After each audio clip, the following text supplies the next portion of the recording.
Candidata presidencial y víctima de las FARC durante tantos años, Ingrid Betancourt. Muy buenos días. Buenos días, Fernando. Qué bueno poder compartir este espacio con ustedes. Muchísimas gracias, doctora Ingrid. Bueno, nos estamos preguntando si en esa audiencia en la JEP sobre los secuestros se habló una sola palabra de lo que hay que hablar siempre que se produce un perjuicio, que es en la indemnización. Ese es Ese es un elemento con el que hay que contar, la indemnización de los perjuicios. Es que los perjuicios, a quien hay que indemnizar es a la víctima de quien lo sufre, no a quien lo causa. Aquí indemnizamos ya a quien causó los perjuicios, pero no hemos dicho nada con respecto a quien ha sufrido los perjuicios. Ese tema se trató, Ingrid. ¿Ese no es un Dice, tema esencial y fundamental para la paz y la reconciliación de la que hablan? bueno, yo debo decir que esta audiencia fue organizada de una manera peculiar, en el sentido de que, por un lado, estaba una tarima en el centro con la magistratura, mayoritariamente mujeres, y mujeres muy valientes, debo reconocerlo. Por otro lado, en un costado, estaba lo que ellos llamaban los comparecientes, que nosotros llamamos los victimarios, y esta sutileza del lenguaje, pues es importante también tenerla en cuenta. Entonces están los miembros del ex secretariado de las FARC, y del otro lado estaba el procurador o un delegado de la Procuraduría y una pequeña mesa con tres sillas para las víctimas que habían sido escogidas previamente por parte de la magistratura para intervenir a nombre de todas las demás víctimas.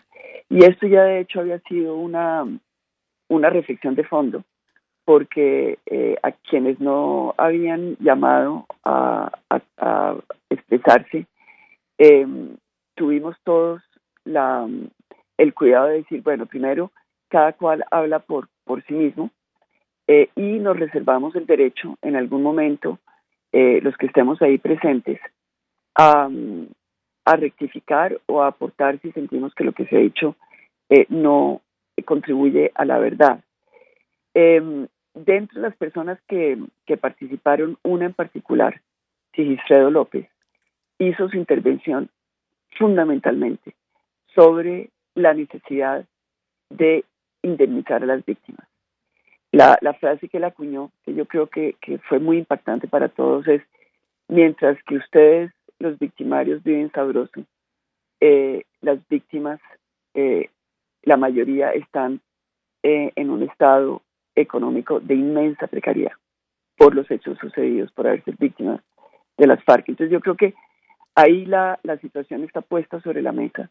Lo que sí hay que decir es que el acuerdo de paz eh, quedó cojo a nivel de hacer de la reparación de las víctimas uno de los ejes centrales de este proceso de paz. Y esto es algo que fue apareciendo poco a poco, no fue evidente. Ustedes saben que siempre se dijo que las víctimas serían el centro del acuerdo, pero en realidad eh, ahí hay un vacío. Las FARC entregaron una serie de bienes, no entregaron la totalidad de sus bienes, ni mucho menos. Y Sigifredo habló de lavado de activos. Y yo creo que efectivamente hay un espacio para indagar sobre qué pasó con los recursos, lo que nosotros llamamos el botín de guerra.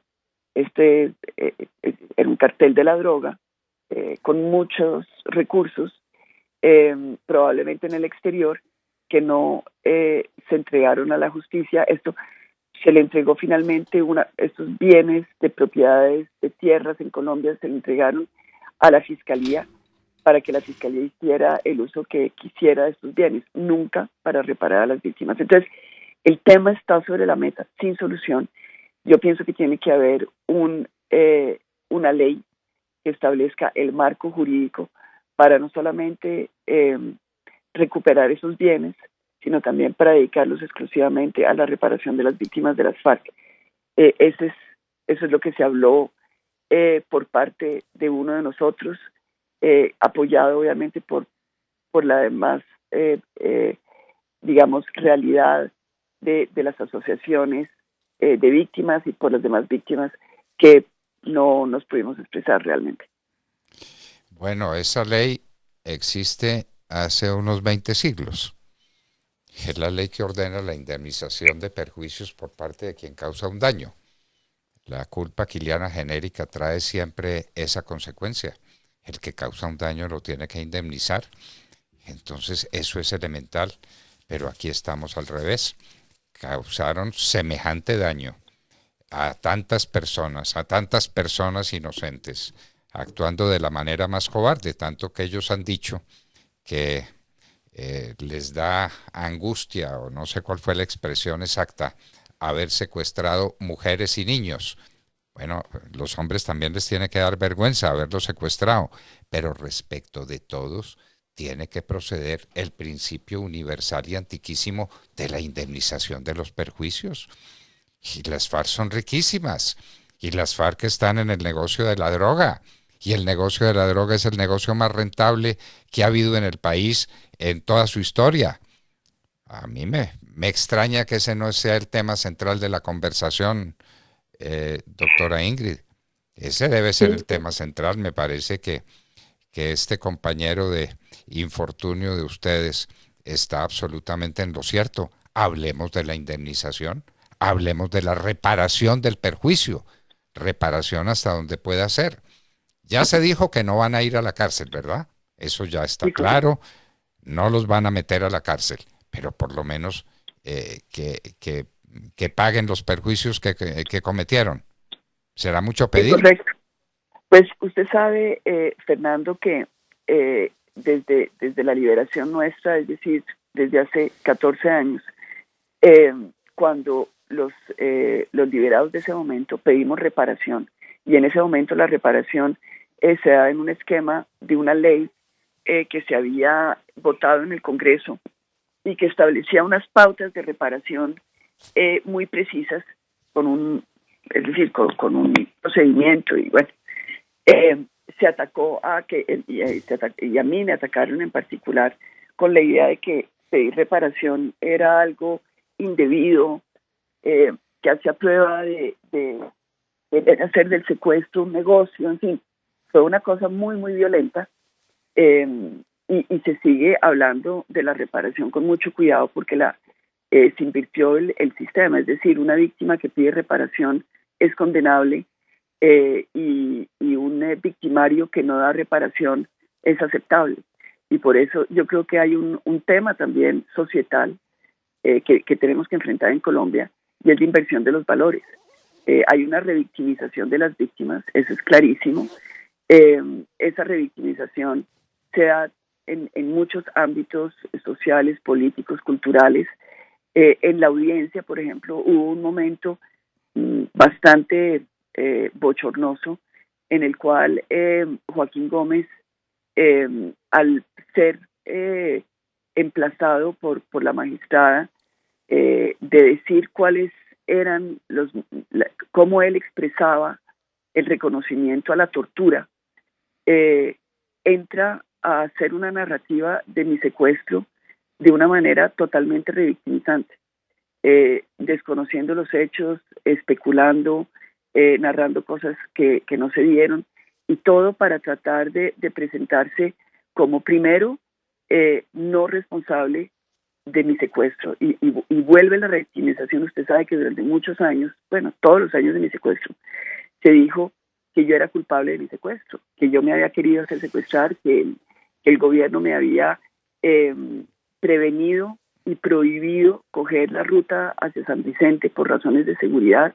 y que yo de manera imprudente y terca me había ido en esa carretera, lo cual es totalmente falso. Y era una manera de, primero, el gobierno lavarse las manos, echándole la culpa a la víctima, porque ni hablé con el presidente ni me dijeron que era peligroso. Al contrario, el general que estaba ahí al mando de la tropa me dijo que cogiera la carretera, que me fuera por mis propios medios, y después cuando ya me secuestran, pues entonces voltear la cosa. Pero esa narrativa también le sirve a la FARC, y es ahí donde es interesante ver que ellos entonces pretenden decir que a mí me secuestraron casi que por equivocación, que ellos no sabían quién venía en la carretera y que ellos fue porque yo, de manera que ellos estaban en ese espacio y que yo caí ahí, lo cual es falso. A mí cuando me secuestran, lo primero que me dicen los guerrilleros que me secuestran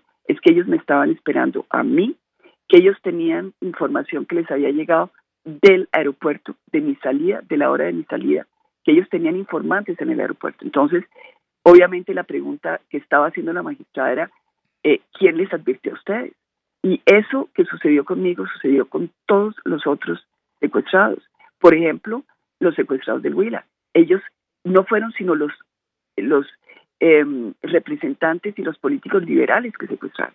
Entonces ellos preguntaban, ¿por qué no fuimos sino los liberales y no los de otros movimientos políticos los que secuestraron? ¿Quién les da la información? Porque en realidad lo que hemos ido indagando es que esto de los secuestros no fue pescas milagrosas. En realidad había gente acompinchada con las FARC, políticos, muchas veces políticos rivales, que entregaban a los contendores políticos, dándoles información a las FARC para que estos fueran secuestrados. Entonces aquí la verdad tampoco se ha dicho. Entonces estamos frente a, primero, no hay indemnización, y segundo, tampoco hay verdad. Y se repiten los esquemas en los cuales, por razones que desconocemos, se siguen protegiendo a las personas que les ayudaron a ellos con información a hacer estos secuestros y se sigue revictimizando a las víctimas. Entonces, el tema es muy de fondo.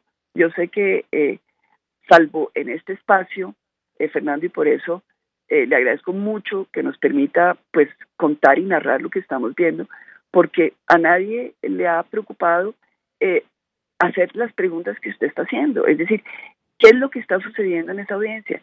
Y nosotros vemos que las magistradas quieren indagar, quieren saber, pero al frente hay, es decir, muchas veces, y eso es lo que yo he sentido, es como si ellos estuvieran con un guión de lo que se puede decir y lo que no se puede decir. Entonces se repiten las frases, obviamente ve uno que hay contrición, sí, estoy segura que humanamente, una vez pasado todos estos años viendo el dolor de las víctimas, ellos se tienen que sentir afectados, pero la verdadera manera de mostrar contrición es aportar con los recursos que ellos tienen para reparar a las víctimas y decir la verdad, obviamente. Reparar, ese es el verbo maestro desde el derecho romano. Esto tiene 20 siglos. Reparar a la víctima de un daño. Eso no es ningún descubrimiento. Y nunca la víctima puede ser acusada de haber sido la culpable de que le hubieran cometido el entuerto que le cometieron. Pero ni más faltaba. Era pues lo que teníamos por ver. Seguramente los diputados del Valle del Cauca cometieron una imprudencia infinita en reunirse en su despacho, porque las FARC podían llegar y las FARC los podían secuestrar, y entonces los secuestraron y los asesinaron. No, esto es el delito más atroz. El secuestro, del secuestro no sabe sino quien lo ha vivido. Es el delito más cobarde, es el delito más miserable, y es un delito que causa unos perjuicios infinitos, no solamente a la persona que sufre el secuestro, sino a la familia, que queda también secuestrada automáticamente. Por favor, abramos los ojos y exijámosle a los señores de las FARC, que son ricos, riquísimos, ultra ricos con el negocio de la cocaína, que indemnicen a las víctimas. Y el gobierno debiera hacer una alianza, me imagino yo, que sería perfectamente posible, con los países más poderosos, con los Estados Unidos, con los países del Caribe, con Suiza, para encontrar el dinero que proviene del narcotráfico y que ese dinero se ponga para las víctimas, para indemnizarles en algo y reparar en algo lo que es absolutamente irreparable. Ingrid, por plata que le dieran a usted en este momento, no le repararían los daños que le causaron. Eso es imposible. Pues, Eso, sí. Fernando, mire, yo creo que la gente también tiene que entrar a reflexionar sobre lo que significa cuando uno habla de una tortura que se prolonga después del secuestro. A mí me costó 14 años de mi vida volver a restablecer, uno, mi identidad, mi capacidad de volver a entrar en el escenario político donde fui arrebatada de manera violenta. Pero este es el momento en que después de 14 años de estar trabajando en la unidad familiar, en restablecer mi rol de madre, en restablecer la paz y la tranquilidad en el espacio familiar, todavía las heridas en ciertos momentos vuelven y se abren. Esto es muy grave. Es decir, la ausencia de la madre, el no saber si está muerta o viva, cómo la están tratando, el imaginario de los hijos, cómo crece un hijo con esa angustia, con esa culpabilidad de estar en libertad, comiendo, durmiendo bajo un techo, sin saber qué le está sucediendo a su mamá. Y esto son cosas, y esto es válido para los padres, las madres, las abuelas, es decir, gente que nunca volvió. En esa audiencia había el testimonio desgarrador de la hermana de Peña, que fue un militar que asesinaron cuando nosotros estábamos en cautiverio. Estábamos en un campo de concentración dividido por unas rejas y por unas tablas, y nosotros no veíamos, pero sí oíamos lo que estaba pasando en el otro campamento donde estaban todos los militares. Y yo me acuerdo cuando hay un momento de mucha angustia, que sacan a uno de ellos, nosotros no sabemos quién era, y después nos enteramos que lo sacaron y lo fusilaron. A este muchacho lo fusilaron. Qué horror. Es decir, es de una crueldad. El muchacho, entonces salieron a decir que estaba enfermo. Si estaba enfermo, ¿por qué no lo liberan? ¿Por qué no lo mandan a su familia?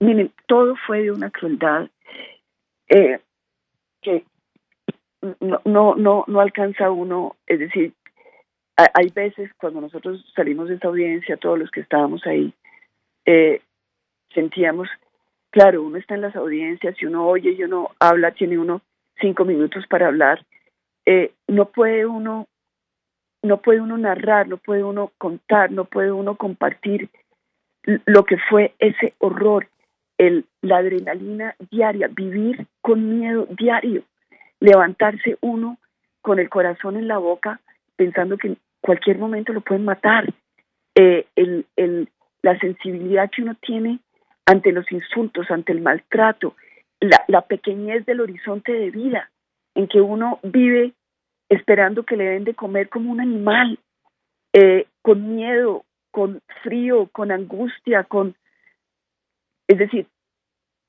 la distorsión de las relaciones humanas, donde uno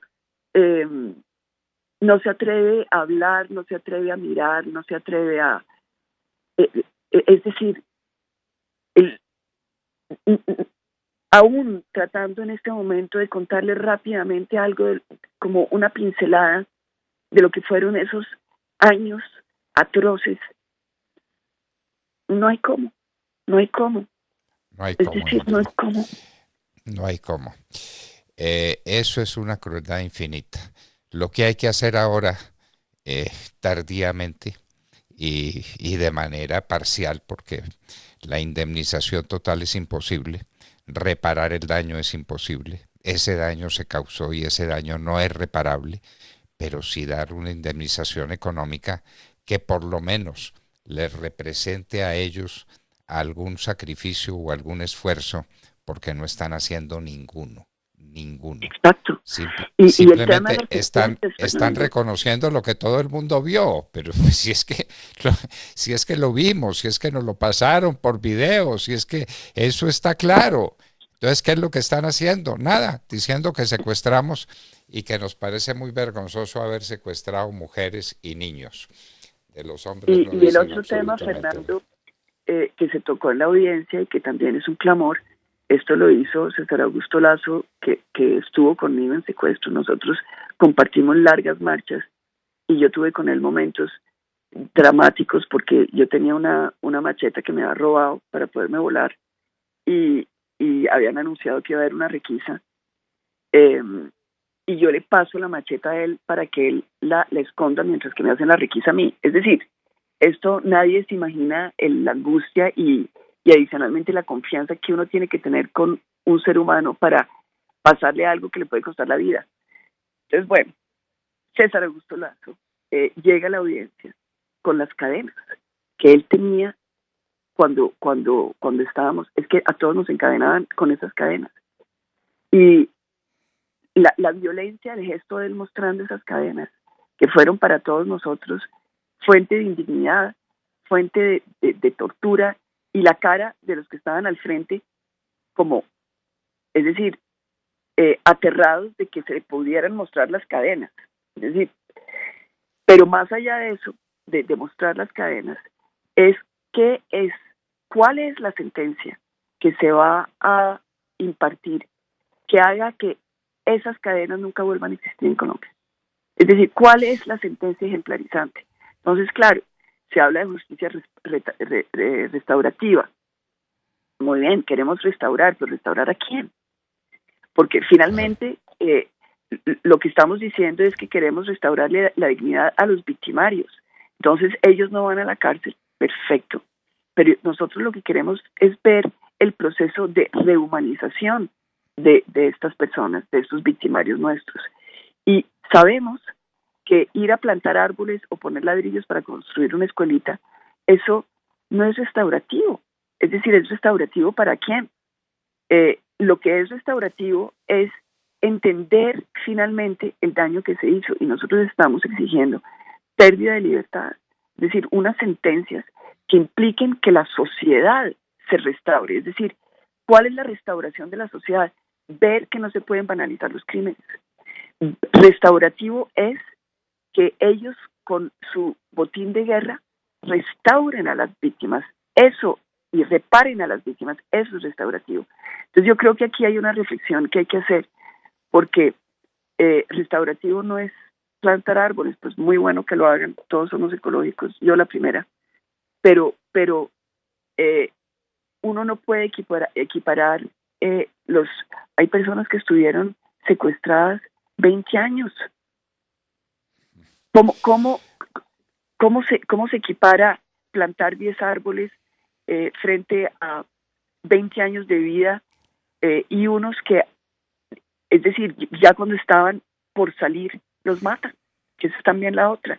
El recuento de Elkin, un muchacho de la policía, que lo matan meses antes de ser liberado. Es decir, estas son tragedias. Y yo lo que digo, Fernando, lo digo desde la perspectiva, uno, del perdón, porque tengo es decir, en mi corazón, haber hecho el esfuerzo mental, emocional, de perdonar y de tratar de tener humanidad también hacia el victimario, entendiendo que ellos se deshumanizaron, así como nos deshumanizaron a nosotros. Y el proceso de rehumanizarme a mí me costó 14 años de mi vida, volver a poder ser yo. Yo sé que para ellos ese proceso también es largo y uno como ser humano quiere que ellos logren eso, pero también sabemos que tiene que haber una reflexión desde la perspectiva de la justicia y de la verdad. Pagar el daño, sufrir la pena. Por eso el secuestro tiene una pena muy importante en el Código Penal colombiano, salvo si se trata de las FARC y salvo si se trata de los secuestros más ignominiosos que se cometieron en Colombia. Que no vuelva a haber ninguno otro.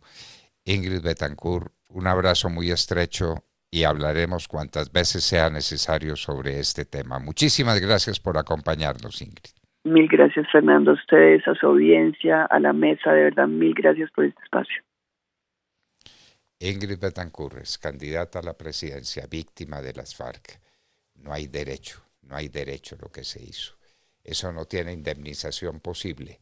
pero por lo menos, que en algo se restaure el derecho de las víctimas, en algo, y que se le quite a estos bandidos el dinero que tanto les gusta tener, el dinero del narcotráfico.